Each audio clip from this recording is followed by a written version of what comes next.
Now, as far as what's happening in the skies above us right now, a little bit of a different story. Air travelers getting their wings clipped ahead of the 4th of July holiday weekend. Severe weather, staffing shortages causing thousands of cancellations this week. But is the flightmare over? Members of the Southwest Airlines Pilots Association one step closer to a strike.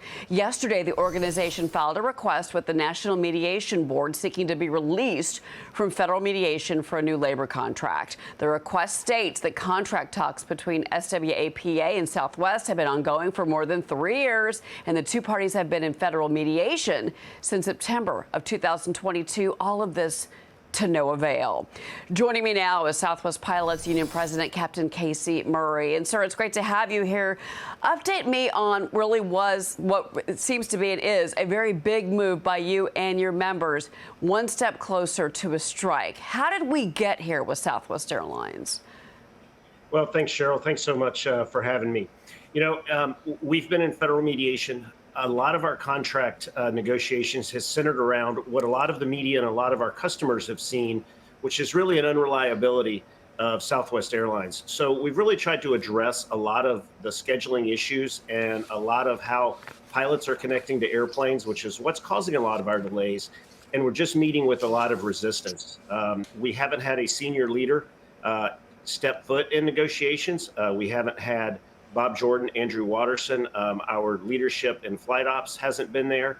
And so this is just the next step. And it's what it's going to take to really take away the uncertainty that is facing our customers, Wall Street, and Southwest Airlines as a whole. Many of the pilots, and our viewers know I was a flight attendant for Southwest when I was in my 20s. A lot of the pilots that I still talk to say that they're frustrated because they don't feel like management is behind them. They feel like they've been left out to dry, not just with crew scheduling issues, but in the technology, which those upgrades are supposedly underway under Bob Jordan, to be clear here. But also they feel like they're just not being, they want industry standards when it comes to pay and to scheduling. Is that a fair assessment?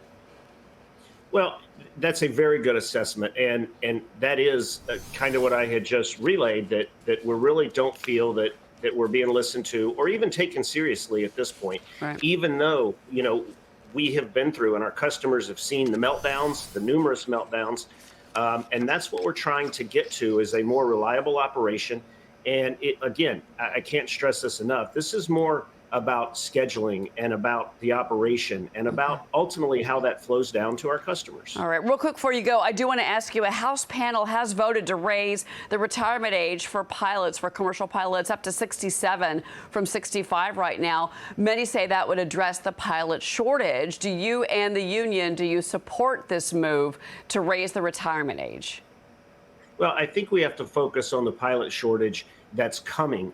And the numbers of retirements and the estimates of how many we're going to be short over the next, the rest of this decade really speaks to, we have to address it at the grassroots and those that are coming up in middle school and high school to really have what we are going to need as we move into the end of this decade and the next decade. And real quick before you go, operations for this weekend looking okay at Southwest? We're enplaning more passengers today at Southwest than we ever have in a single day. So we are having challenges, but our pilots are there. They're the best in the world, and they will be there for our customers. They are, and they will be, and you're not united today, which is probably a good thing. Yes. They're not having a good day at the office. Casey Murray, thank you so much for joining me. I appreciate it. Thank you, Cheryl. All right.